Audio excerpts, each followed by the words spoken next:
Bora começar o vídeo para falar sobre o Vasco da Gama, que já conhece seu adversário na segunda fase da Copa do Brasil. Água Santa, equipe de Diadema, cidade vizinha São Paulo, bateu nessa quarta-feira a Jacuipense de virada e se classificou para a segunda fase de mata-mata. Partida será disputada em São Januário. Se o Vasco vencer, ele passa. Se houver empate, decisão por pênaltis. Antes de seguirmos para as notícias, você que é vascaíno de coração e deseja ter um manto do Cruz Maltino, a Jacaré Esportes é a parceira oficial desse canal e oferece as camisas do Vasco e de outros times brasileiros e europeus com a melhor qualidade do mercado e com preço bem em conta. E para você que é inscrito, nós preparamos um desconto de 5% em qualquer camisa do Vascão. Para garantir o seu manto com esse super desconto, tanto o código do cupom quanto o link do site estarão na descrição desse vídeo e no primeiro comentário fixado. Bora mudar de assunto e fazer um grande resumão, o saldo da Copa do Brasil depois dessa primeira fase quase completa. Restam apenas 2 partidas para serem disputadas. E eu queria dividir por estados para contar para vocês quais dos estados se deram melhores nessa primeira fase da Copa do Brasil. Quero contar que o Rio Grande do Sul até agora tem todos os seus classificados. Os 5 times que entraram em campo garantiram passagem para a segunda fase. Foram eles o Ipiranga, o Caxias, o São Luís, o Juventude e o Internacional, que garantiu a sua vaga nessa quarta-feira. Em São Paulo são 4 classificados e 2 eliminados. Os classificados: Água Santa, São Bernardo, Corinthians e Botafogo de Ribeirão Preto. Os eliminados: Ituano e Portuguesa Santista. No Rio de Janeiro, empate. 3 classificados e 3 eliminados passaram de fase. O Vasco, a Portuguesa e o Nova Iguaçu foram eliminados. O Audax, o Olaria e o Volta Redonda. Em Minas Gerais o saldo é negativo: 2 classificados, o Atlético e o Vila Nova, e 3 eliminados. O Cruzeiro, o América e o Tombense. O América caiu nessa quarta-feira com gols 2 nos acréscimos, depois de 10 minutos de acréscimo. Derrota para o Maringá. Na Bahia, uma classificação, a do Bahia, e 2 eliminações: Jacuipense e Itabuna. E você, como é que está seu time do coração? Use o espaço para comentário e diga se ele está classificado para a próxima fase ou se já foi eliminado. Vasco divulgou os bastidores da vitória contra o Marcílio Dias. Cadê? Os bastidores da vitória contra o Marcílio Dias mostraram um show da torcida vascaína antes e depois do jogo. Um dos mais ovacionados após a classificação foi Medel, que mais uma vez enfatizou a grandeza da torcida vascaína. Somos locales em todo o Brasil. É um orgulho representar o escudo de Vasco, assim que contento para a seguinte fase. Vamos, Vasco! Mais uma vez, Emiliano Dias foi uma figura importante no banco de reservas e no vestiário Cruz Maltino. Foi um homem, era muito difícil aí. Mas é lo más lindo y lo más bonito de todo este grupo, que se están acostumbrando a ganar. Que allí se está acostumbrando a ganar. Ahí por más, siempre por más. Vamos a continuar por este camino. O próximo desafio do Vasco será no domingo, contra a Portuguesa, com transmissão exclusiva do SBT na TV aberta. Muito bem, um beijo pra MC Juninho, que mandou a mensagem. Falou a gente aqui, ó. a gente tá estranhando. Pedrosa, estou assistindo. 3-0 pro Flu hoje. Ih, o que é, Venê? Para de estar falando isso. Se fosse o Flamengo, ele ia estar como, Pedrosa? A cascanjica dele de fora. Vocês estão zicando, hein? Vocês estão zicando. Não zicando nada, ué. O homem é fluminense e ele tá confiante, igual o nosso querido Cris aqui. 5-0 na Cris. Deixa, é isso aí, Venê. Se fosse o Flamengo, você ia estar. Aurora é boreal. Sandy Júnior é mortal. Não sei o quê, né, ô Pedrosa? Ano passado não teve nada disso. Agora é outro momento. Mas ele se acha tanto que no ano passado não teve nada disso e ele ficou... Continuava assim, né? É. A soberba do flamenguista tem que ser estudada, Fernanda. Ela tem que ser estudada. Ô, Lucas Pedrosa, esse vídeo aí, como o Medel... Todo mundo já sabe, tá cansado de saber a importância que ele tem para essa nova fase do Vasco da Gama, né? O Vasco ele vem vivendo uma troca de mentalidade, Fernanda, que vem desde o ano passado, não só com a sua comissão técnica, com o Ramon, com o Emiliano Dias, onde obviamente o torcedor ele fica traumatizado pelos últimos 20 anos. E é entendível tudo isso que aconteceu. Mas o torcedor ele tem que parar de ter esse medo e lembrar que o Vasco da Gama é um clube gigante. Então o que o Emiliano e o Ramon Dias fazem de fora para dentro o Medel faz de dentro para fora, porque ele é um capitão, ele é um cara extremamente vencedor na carreira dele, ele sempre pensa em conquistar títulos, em vencer jogos. Esse time do Vasco, Fernanda, ele se acostumou a não perder. Você quer um número? Dos últimos 20 jogos do Vasco com o Ramon Dias, o Vasco só perdeu 3. Então isso mostra o quê? Não só uma melhora na parte tática, uma melhora na parte técnica, mas uma mudança de mentalidade de dentro para fora e que agora também tem que acontecer de fora para dentro. A torcida do Vasco sempre apoia, sempre tá junto. Mas esse negócio de medo, esse derrotismo, isso tem que acabar também. É o Vasco, tem que pensar assim. E olha, ô Venê, e eu sempre falo aqui nesse programa, pra mim, essa torcida aqui é uma das mais brabas do Brasil, a torcida do Vasco, pelo que passa nos últimos anos. A gente coloca sempre aqui, 1 hora esgotaram os ingressos em São Januário, é um caldeirão, para quem nunca teve a oportunidade de assistir a um jogo do Vasco em São Januário, vá, porque é uma experiência mesmo. A torcida do Vasco é uma torcida braba demais. A acústica de São Januário é uma acústica muito perfeita, é muito bacana, aquilo vira um caldeirão.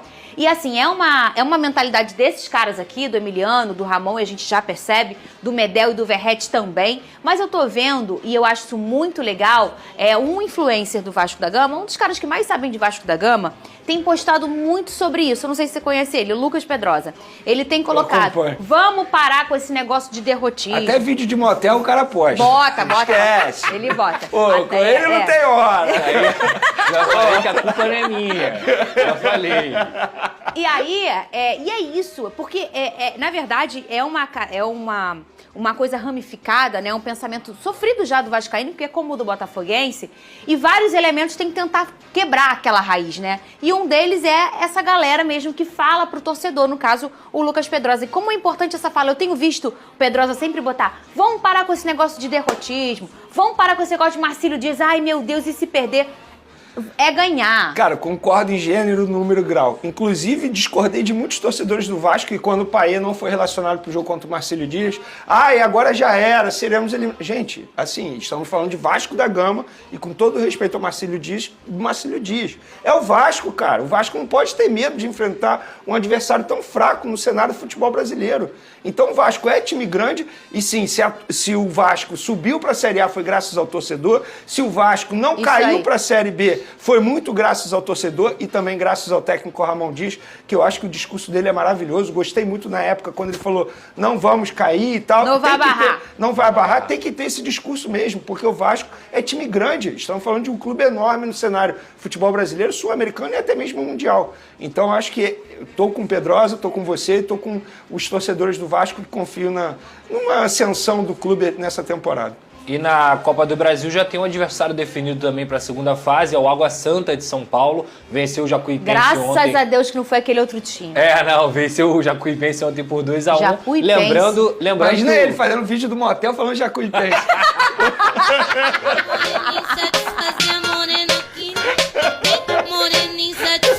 Vocês são impossíveis hoje, vocês dois, hein? Lembrando que o jogo é em São Januário, então é mais tranquilo também, porém, no ano passado foi contra o ABC em São Januário também. Então por isso que eu tô falando.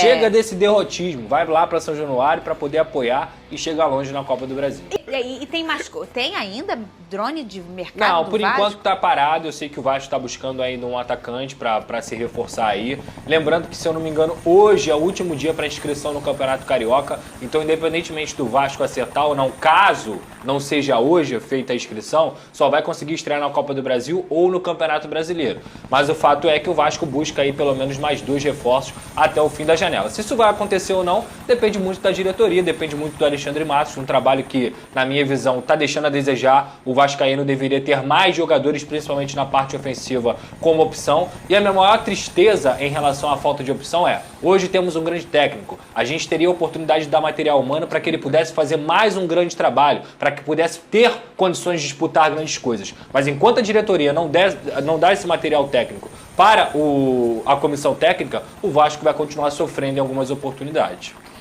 Tudo ótimo, Gui. Boa noite a você. Boa noite a todos que nos acompanham, né? Ontem o Vasco teve uma belíssima vitória, apesar do time não ser muito conhecido nacionalmente, mas é o vice-líder do Campeonato Catarinense e, enfim, e todo mundo sabia que não seria um jogo fácil.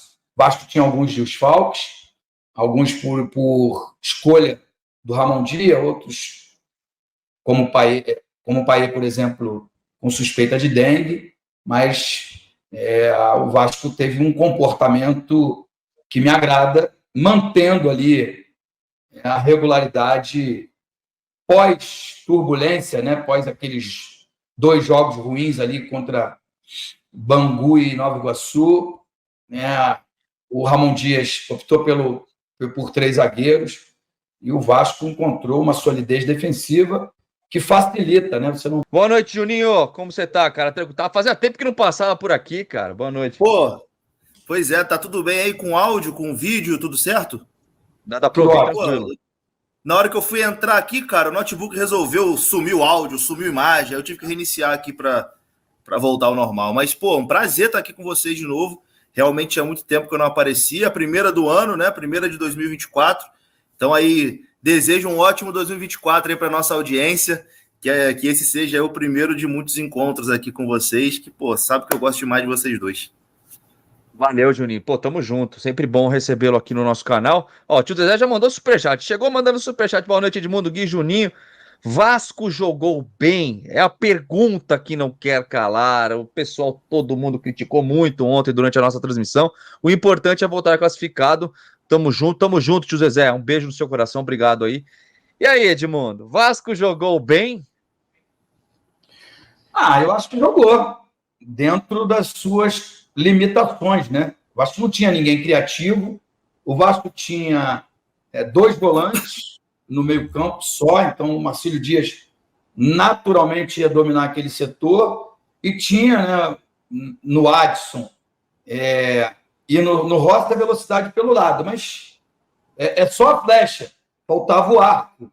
E como eu falei aqui antes, né, não era um jogo simples, fácil, apesar do Marcílio Dias não ser um time conhecido nacionalmente, né, e ter as suas limitações técnicas e financeiras. Mas é um jogo contra o Vasco, num estado, né, em Santa Catarina, onde existe um número bem expressivo de torcedores. A gente viu pela recepção feita pelos torcedores com a chegada do Vasco à cidade. Então, é um jogo para o jogador mostrar o seu trabalho. Então, ele se doa mais, ele corre mais, ele se dedica mais. Então, assim, dentro desse contexto geral, eu ainda prefiro que você não jogue bem e vença do que jogar bem e não vencer, apesar de achar que uma coisa puxa a outra. E aí, Juninho, eu queria saber de você o que você achou da partida de ontem. Ontem, durante a transmissão, teve uma galera mandando bastante crítica. Pô, pelo amor de Deus, não sei quem tá jogando mal. Paulo Henrique, até também confirmei, achei que o Paulo Henrique jogou mal ontem, mas acontece. O Rojas também não se destacou tanto. O próprio Emiliano falou na coletiva de imprensa depois do jogo, né? Eu vi no seu canal, inclusive, falando sobre a dificuldade, as mudanças que eles fizeram para preencher o meio de campo ali, né? Porque a gente até reclamou no primeiro tempo, eu e o Eric Johnson aqui, o Edmundo, que faltavam algumas coisas ali, tinha alguns buracos. O que você achou do Vasco no modo geral ontem, Juninho? Ele falou que o campo também estava muito ruim, né? Que comprometia ali a forma do Vasco jogar. Cara, eu achei que foi uma partida tranquila, né? E no fim das contas, eu acho que é isso que importa. O Vasco em nenhum momento teve a classificação ameaçada, assim. Acho que naquele fim do primeiro tempo, só que parece que desligou, disjuntou ali, né? Que num 1 minuto ali de maluquice, que o Paulo Henrique tenta virar uma bola e dá no pé do cara. Aí o Léo Jardim também solta uma bola fácil no pé do cara, que foi um momento ali de desatenção. Mas fora isso, acho que o Vasco teve com o jogo na mão praticamente a partida inteira. É claro que, pô, pensando em coisas grandes, pensando em ser campeão, pensando em chegar longe na Copa do Brasil, é uma atuação que fica bem abaixo. Mas, assim, para o jogo de ontem, contra o adversário de ontem, o Vasco fez uma atuação tranquila, sem sustos. Eu até citei um exemplo ontem no pós-jogo. Cara, nas últimas edições de Copa do Brasil, eu lembro de uma primeira fase que a gente foi passar contra a Juazeirense, que foi com o gol do Maxi Lopes de pênalti, num pênalti que nem foi pênalti, o juizão foi amigo, lá aos 50 do segundo tempo, a gente passa com empate. Então, assim, hoje a gente tem uma evolução. É um time que não jogou mal, mas fez 3-1, podia ser 4 até, e consegue uma classificação tranquila.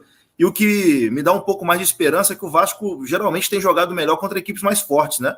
Quando o Vasco pega time do nível do Marcílio, que é o nível de time do Campeonato Carioca, de Volta Redonda, Madureira, etc. e tal, o Vasco tem um pouquinho mais de dificuldade. Então, vamos ver aí se nessa semifinal de Campeonato Carioca, primeiro tem que passar da Portuguesa, né? Mas na semifinal do Campeonato Carioca a gente melhora o nível de atuação e acho que a tendência é melhorar sim. Eu até perguntar para você sobre isso, Edmundo. A galera tá criticando até aqui agora, por exemplo, o Fernando. Tem uma galera que, não tô tão satisfeito.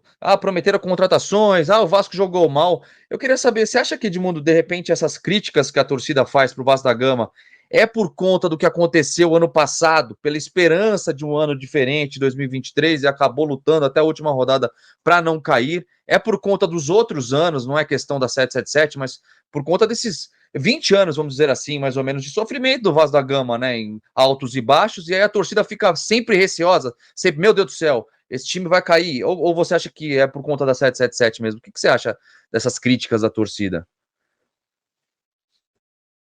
Tá sem áudio.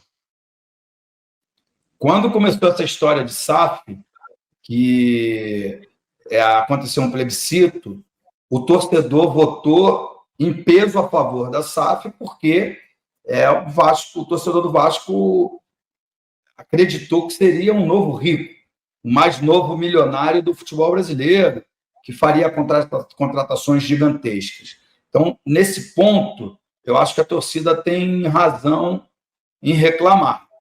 Mas, em relação ao time atual, ao time que está entrando em campo, eu acho que o desempenho desse ano, o desempenho e os resultados são ótimos. Não perdeu nenhum clássico, o Juninho falou, classificou com tranquilidade na primeira fase da Copa do Brasil e no domingo confirma a sua classificação entre os 4 melhores do Campeonato Carioca. Não teria nada melhor nesses primeiros 2 meses, né? Na verdade, são 35 dias que voltaram aos jogos. Mas vamos computar como 2 meses, porque o fevereiro se acaba amanhã. Acho que não teria outra coisa. Reclamar se não é o campeão da Taça Guanabara, isso não quer dizer nada. Os 4 que se classificarem, por enquanto, são Flamengo, Fluminense, Nova Iguaçu e Vasco. Os 4 entram em igualdade de condição para disputar o título, que é o mais importante, né? A Taça Guanabara é um título de consolação, porque é tradicional ter a Taça Guanabara, a Taça Rio e o campeão estadual, quando as datas eram mais extensas. Então, eu acho que o torcedor desse time não tem muito o que reclamar, mas tem o que reclamar, sim, da 777, que prometeu. Eu acho, né, Juninho, não sei o que o Juninho pensa, eu acho que, pelo menos, tentar a contratação de jogadores que ficaram livres no mercado, aí, Renato Augusto, Everton Ribeiro, sei lá, De La Cruz, quem sabe. Eu sonhar não custa nada. Sondar, eu não gosto, tá? Eu não gosto da Ferrari, mas eu ligo lá e pergunto qual é o preço. E o preço é caro e eu já não gosto. Mas o Porsche eu posso. Entendeu? Então eu vou lá negociar e tentar comprar. É mais ou menos isso. O que eu penso, Gui. E acho que a gente tem que esperar a cena dos próximos capítulos, porque nem todo time favorito ganha campeonato. Juninho, quero saber de você. Aquela coisa, né? O peixe morre pela boca. Gazeta Fonte manda aqui. O único erro da 777 foi Josh falando besteira. Isso aí vai ser lembrado até a hora que o Vasco tiver líder do Brasileirão. Mas assim, Gui, não foi só o Josh que falou, não. O Josh falou, o Osório falou, esse ano o Lúcio Barbosa também prometeu. Então, assim, não foi uma fala isolada, né? Foi um conjunto de falas ali, indo numa linha. Até essa do Lúcio esse ano, já era no momento que o torcedor estava assim, acho que a 777 não é isso tudo que a gente espera. Aí o Lúcio, na primeira coletiva dele de 2024, fala que teremos contratações de nível de Vasco, etc e tal. E é óbvio, né, que o torcedor cria aquela esperança. Eu concordo bastante com o que o Edmundo falou, e eu acho que, cara, o torcedor e até a gente aqui mesmo, a gente tem que ter conseguir separar as coisas das críticas para a diretoria 777 para a crítica para o elenco e comissão, cara. Eu acho que esse elenco, essa comissão técnica merece todo o apoio da gente, cara. Pode não ser ali os jogadores dos sonhos, pô, é claro que a gente queria um elenco muito mais forte, mas, pô, a identificação que esse elenco, essa comissão tem com o Vasco, eu tenho cobrido os jogos do Vasco agora pela Gazeta TV, então a gente fica um pouco mais perto, né, assim. Cara, os jogadores realmente gostam muito de estar no Vasco, assim, tu vê que tem ali uma dedicação, não falta vontade, os caras, pô, querem muito serem campeões pelo Vasco, marcar o nome no Vasco, mas enfim, acaba faltando qualidade técnica às vezes. E não tô falando aqui que o time é ruim, não, eu até acho que o time é bom, mas precisa de mais coisa para você poder brigar no nível que hoje, cara, o Campeonato Brasileiro tem um nível altíssimo, precisa de mais algumas peças. E eu até postei ontem no Twitter que a gente vive um momento assim, a gente viu nesse Campeonato Carioca, né? O Vasco viajou para Uberlândia, para Manaus, para Espírito Santo, agora Santa Catarina, e foi abraçado em todos esses lugares. Cara, acho que há muito tempo a gente não tinha uma identificação tão grande assim entre elenco e torcida. Assim, a torcida gosta dos jogadores, a torcida gosta da comissão, o elenco gosta da torcida. Então, assim, tem uma sinergia muito bacana. Então, acho que falta muito pouco para isso da Liga. E isso acaba me deixando mais frustrado, porque, pô, se chega mais uns 2, 3 caras de bom nível aí para ser titular, acho que o Vasco teria condição de brigar por alguma coisa. Não estou dizendo que vai ser campeão, mas teria condição de brigar ali, porque a gente tem uma boa comissão técnica que, cara, que faz milagre. O que o Emiliano Dias e Ramon Dias vem fazendo no Vasco, desde o ano passado, é milagre, cara. Assim, o Vasco tem um time que é muito abaixo hoje de Flamengo, de Fluminense, de Palmeiras, enfim. E a gente consegue jogar de igual para igual com qualquer um. Então acho que se chegasse aí mais 2, 3 contratações de um bom nível... Porque uma fase traiçoeira, né? Foi assim no ano passado, né? Infelizmente o Vasco acabou sendo eliminado, né? Nessa fase, né? Então sabemos aí que é perigoso, né? O Vasco tem que abrir o olho, né? E Copa do Brasil não é brincadeira, né? Mas eu acredito aí, tenho total confiança que o Vasco vai passar tranquilo pelo Água Santa, sem dificuldade, né? E mostrar a força que está o elenco nesta temporada, muito diferente da temporada passada, né?